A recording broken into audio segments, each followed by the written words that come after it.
Hello, everybody. Josh Brown here, back for another great episode on Franchise Euphoria. Well, today's episode is brought to you by IndieFranchiseLaw.com, a leading resource in the franchise space to help you if you're considering buying a franchise, turning your business into a franchise, or growing your business through a licensing or franchise structure. So go on, check it out, IndieFranchiseLaw.com. I think you'll find a lot of valuable and free information as you continue to kind of weigh franchising and licensing and the growth of your business. Without further ado, I hope you enjoy today's episode. Well, I am super stoked for today's episode. I've got Ashley Micciche, who's the CEO of True North Retirement Advisors, an independent financial advisory firm managing $230 million in client assets and located just outside beautiful Portland, Oregon. It's a family business that she owns with her father, and Ashley specializes in helping small business owners exit their business and retire with financial security by crafting and implementing a custom-designed exit plan. She's on a mission to transition 300 small business owners successfully into retirement in the next 10 years. She also has this really cool podcast called 1 Minute Retirement Tips. I highly recommend you check that out. And also, if none of what I just said interests you, her first time ever shooting under par, she shot like 6 or 7 under. So if you're a golf fan, you at least want to tune in to hear that.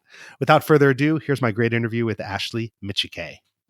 Hello, Ashley. Welcome to Franchise Euphoria. How you doing? Good, Josh. Excited to be here. Thanks for having me. Well, I'm excited that you're here too. You are a retirement advisor and working with small business owners on how they can best prepare for retirement, plan on what they want to do with their business. And so that is certainly right up our alley here on Franchise Euphoria. So thanks for stopping by. Yeah, it's my pleasure.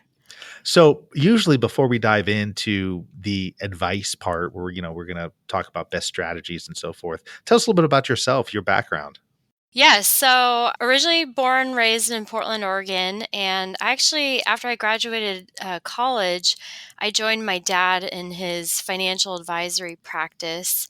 And we decided several years ago to launch our own firm. And so it was really interesting because I knew at that time, we knew exactly what we wanted. We were really excited. We finally had the freedom to specialize in working with business owners and just in a way that wasn't possible at the big firm that we worked for before. So it was really exciting. But at the same time, I had absolutely no idea what I was doing. It was a huge leap of faith because we both had very cushy jobs. I had a nice river view. I didn't know if my clients would come with me, what would happen if I failed. So there was a lot of uncertainty. And when we launched True North, my son was only 3 months old. So, and what happened was it was about 2 years of planning that had started well before I ever became pregnant. So the train had already left the station, and there was no way it was going to stop until it arrived. And it just so happens that I had a child about 3 months before we started our own firm. So it was a crazy time. And So you didn't take, 10 weeks paid leave off at the beginning? oh, I wish. So that was my second child. With my daughter, I took like 4 full months off. And then for the whole year, first year of her life, I only worked like 3, 4 days a week. I mean, it was amazing.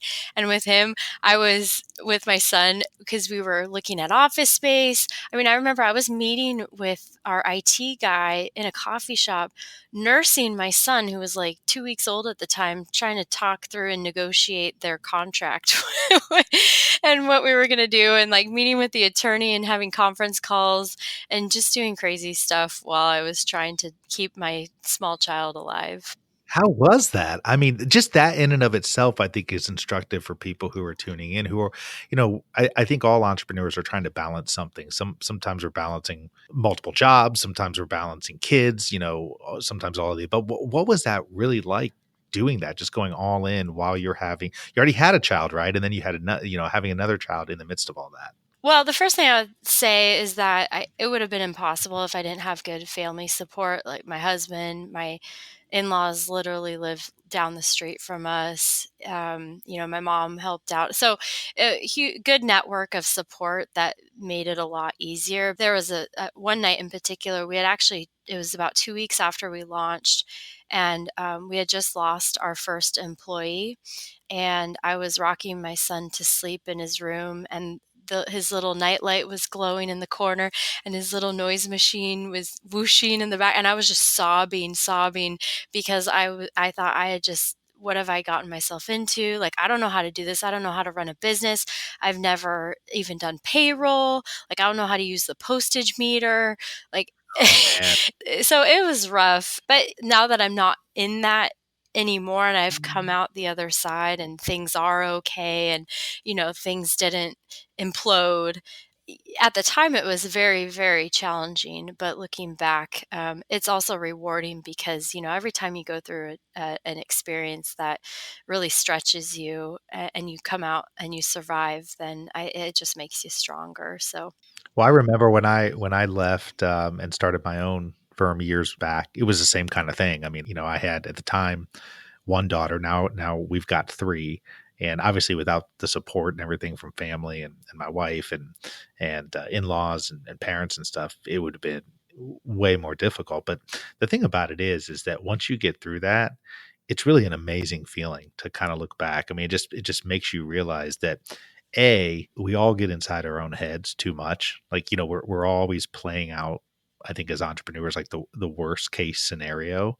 And it really doesn't play out that mhm. way most of the Yeah, time. I think if you right. I mean, if you work hard and you're smart, to be, most of the time you'll figure it out. And then the other thing is that you hinted on, which is so true, is like, the fear of like, are my clients going to come with me? What are they going to do? Like, are they all going to run for the door? And the reality is like, well, yeah, they're going to come with you because they like you, they know you, and frankly, it's a pain in the butt to go get to know somebody else. yeah. You know? Yeah. Well, the runaway train is something that I found is useful in how I think about working with clients is because, I had no control over this train. And it's kind of funny because when you're an entrepreneur and you start your business, entrepreneurship is really like a runaway train because if you're successful, you know how to start and run a business and you've sort of figured out how to get the train out of the station. But then we don't know how to get off the train. And that's what's really scary about when it comes to later in the business cycle and later in your cycle as an entrepreneur when you want to think about exiting your business is, it's like, okay, I'm on this train. How do I get off now? Well, it's one of the biggest issues that small business owners face. And I'm always amazed as I'm working with clients, and I'm sure you are too, that, you know, everybody plans, as you said, for getting it going and then maintaining it, but there's no plan for, okay, what am I building all this for? I mean, what am I doing all of this for? Is this for me to, sell for a big payday down the road? Is this for me to hopefully pass on to my kids? Is it for me to just shut down? I mean, I'm amazed at the number of businesses that actually don't have any kind of plan and they just shut their doors Right. because they can't stomach the fact of or trust that anybody else could come in and run it. So talk to us a little bit. I mean, this is a good segue right into that, into what you guys do in working with small business owners to help them sort of plan for these kind of Yeah. scenarios. And you're exactly right, Josh. When you're an entrepreneur and you're running your business, you kind of have your head down and you're just focusing on, making your business profitable, making sure it survives. And if you're successful, doing the necessary things to keep your business thriving. But then we kind of have to, so exit planning forces a business owner to take a step back and instead of always being head down, focusing on running and on working in the business, exit planning is more about working on the business. So, usually, the first point of contact that we have with a client in talking about their exit path and what that looks like is talking with them about what's your timeline, what are your goals, how many more years do you want to work, because I think part of the problem too is that most business owners, they wait until the fire in their belly is gone. It's almost too late. Ideally, you would start thinking about this and doing the necessary steps when you start your business. But for most people, realistically, it's, 5 to 10 years out is a good time frame, because then you give yourself the most time to really plan and do the things necessary that are going to give you the best chance possible of success. So we help clients with forming that timeline and those goals, and then helping them value their business, because that's really the first step, is valuing and understanding what your business is worth. Because a lot of the next steps that happen on that exit path can't happen if you have a totally, you know, unreliable or unrealistic view of what your business is worth. So that's actually usually where we start, is just where are you at today? What's the business worth? And then we go from there. There's all sorts of different metrics to measure what a business is worth. I mean, it's sort of a 50,000 foot view. Obviously, a business is worth what somebody will pay for it, right? As they say. But the question is how do you get to what that number is, what that multiple is? I mean, what approach do you guys take? And I'm sure it depends on the type of business, but I think it will be helpful and instructive to talk about sort of a process that you guys go through in determining how to evaluate a business. Sure. So, good news is that with technology, it's actually a lot easier now to get an accurate and reliable value for your business without, paying someone ten or $20,000 and having them disrupt your business, comb through your books and records. Like, none of that is required anymore if you just want a good estimate of value. Now, you still may need to get a certified valuation depending on who that successor looks like. But initially, for our purposes and just determining where you're at, it's really not that challenging. So, Don't you guys have a business valuation tool, don't you? yes, we do. So, what I did is I talked to a number of business valuation experts, and the tool that we use, you could enter like 50, 60 pieces of information, your revenue, pre tax income. You can do current year, going back several years. But I said, okay, business owners, no one, ain't nobody got time for that.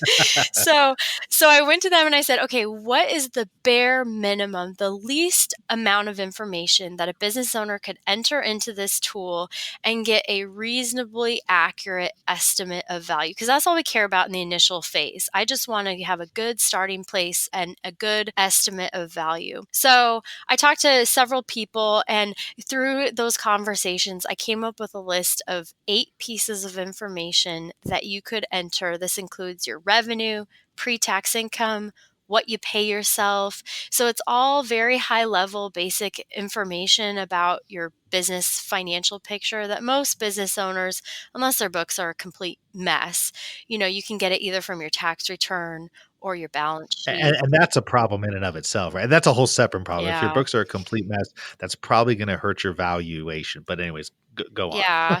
So if you have a hard time coming up with the 8 pieces of information, that should be an indicator that, you maybe have another problem to tackle. Because a lot of small businesses, they don't have great books and records. But most businesses know what their revenue was last year. They know what their pre-tax income was. I mean, those are 2 pretty basic things. And then there's some other things, like one of the 8 pieces is, do you rent or own? Because if you own the property where your business operates out of, that changes the valuation, especially if you're going to include that as part of the sale.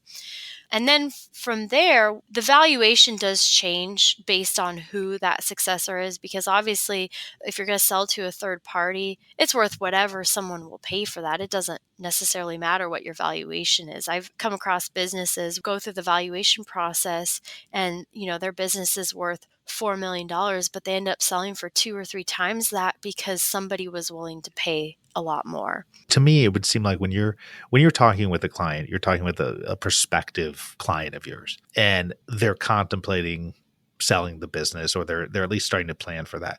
Is the first thing you have them do is do this business valuation tool? I kind of imagine that might be one of the early things you would have them do, because they may not have a true or realistic sense of what it's worth, and that would certainly impact what they want to do next steps. And yeah, you're exactly right. We take business owners in on the exit path, it's a 5-step path, and the first step on that path is valuing your business.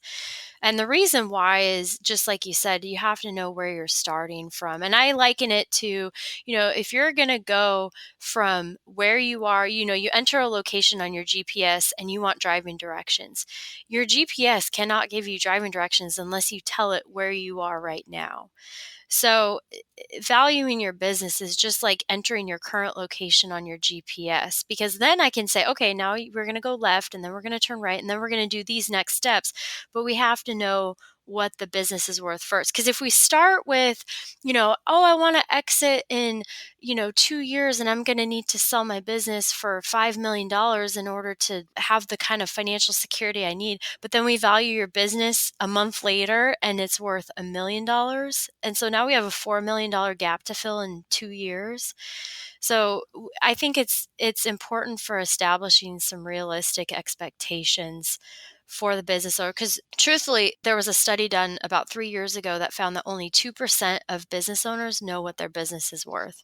Most people just use rule of thumbs, or they know, so and so sold for this. Now with franchises, it's a little bit different because there is actually a little bit more data available with, Yeah. so it is actually easier, and it's not as tricky versus a non-franchise business where, it may be completely and totally unique.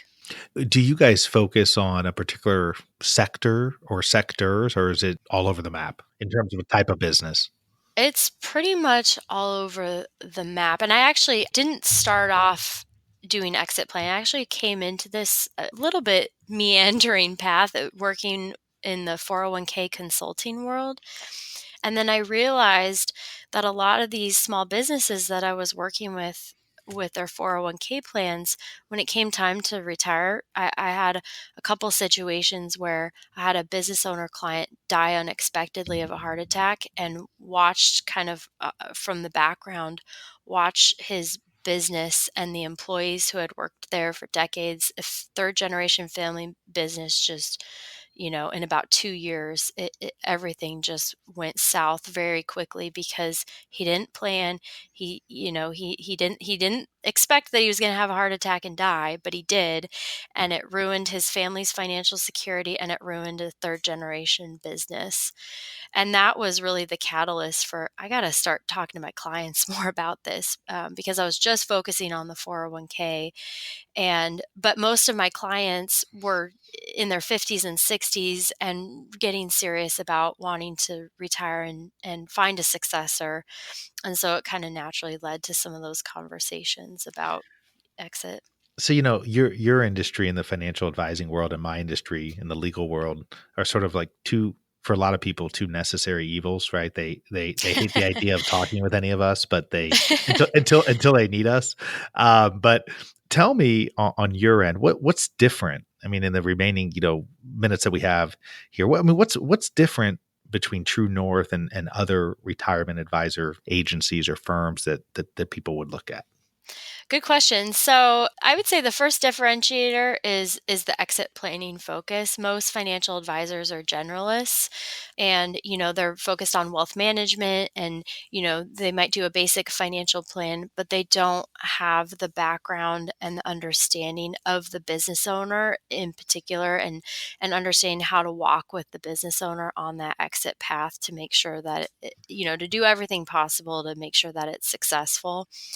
The other thing is that we are what's known as a registered investment advisor, which means that we are required to act as a fiduciary in all circumstances to all of our clients, no matter what. And we put that in writing. And it's actually quite rare that most advisors, they don't necessarily operate under that fiduciary model.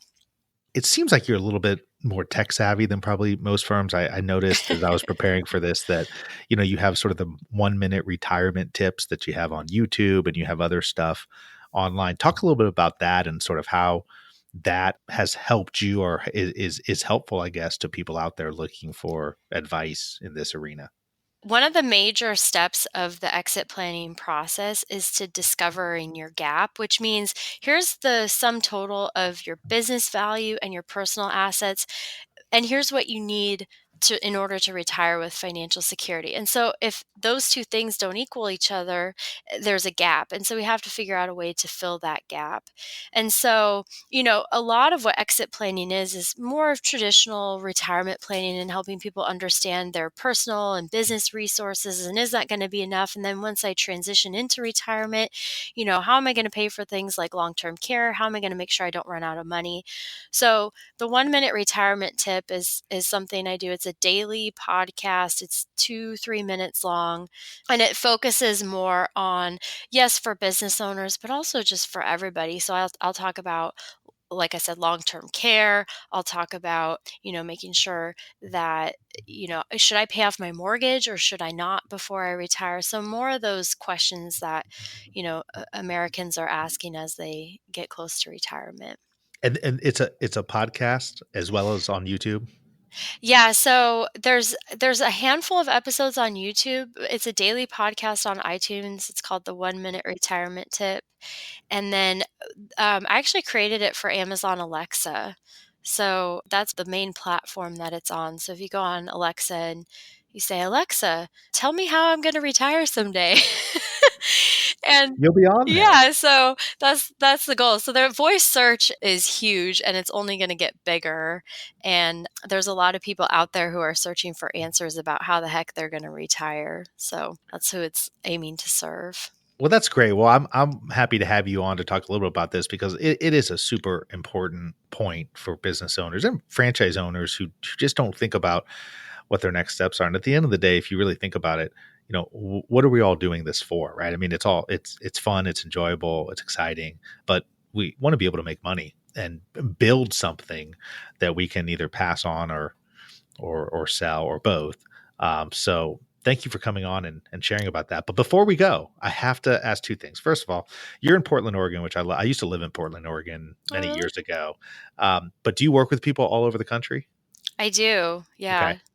And then number two, I saw from your bio that you hold the golf course record at a country club in Portland for shooting a 64. Is that accurate? Is that for real? Yes. It's from the red tees, which is like it's not from the back tee box, but I don't uh care. You still got to get it. You still got to get in the hole. I'm a golfer. That's damn good, Ashley. yeah, it's crazy because if for any golfers who are listening, I've actually that's the only time I've ever broke 70 and I shot a 64. So it was an incredible, amazing And is it day. a par 70 or is it a par It's a 72? it's a par 71. Wow, that's amazing. Yeah, it was a really fun day.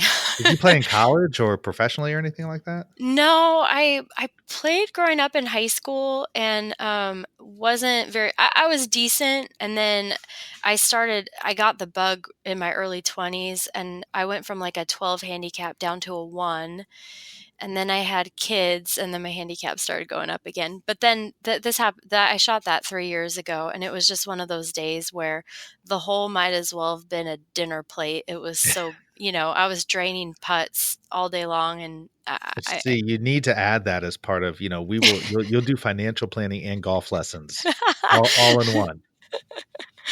well, sometimes, yeah, yeah, yeah, exactly. So it's a good way to meet people too, that's for sure. That's awesome. I love that. I'm an avid golfer myself. I love it, and it's I don't get to do it as much with 3 kids and work being so busy, but I certainly enjoy it, and I definitely that stuck out on your bio. I thought, man, I got to ask her about this before we end the show. So, thank you so much for coming on. What's the best place to reach you, or best place to learn about what you guys offer, or we'll have it in the show notes as well. But if there's another way to connect with you, feel free to share it now.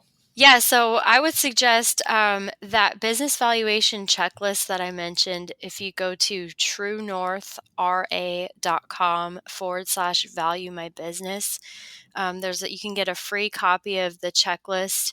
It'll also provide you unlimited access to the valuation tool. So once you gather those pieces of information, you click on the link, go in, you'll have access to be able to value your business. And then coming out on the other side, you'll actually be able to see what your business is worth. And then a year from now, 6 months from now, 3 years from now, if you want to go back and update the valuation as your business changes, we don't charge anybody to do that because we know how important that is as the first step to getting unstuck. And so we make all of that available for free to anybody who wants to use it. That's fantastic. Thank you for coming on. Thank you for sharing that, and best of luck to you in the future. Thanks, Josh. This is fun.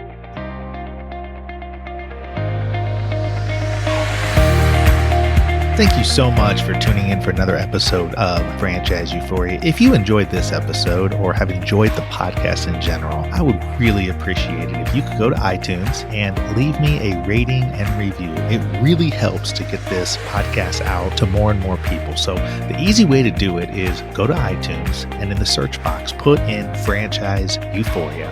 You will then see my cover art and you click on my smiling face that says Franchise Euphoria, and then click on the link that says ratings and reviews. It's that simple, but boy, oh boy, does it mean the world to me when people leave ratings and reviews. And like I said, it really helps get the show out there. Once again, would love it if you would go to iTunes and leave a rating and review if you enjoyed this episode or other episodes of the show. And until the next time, happy franchising.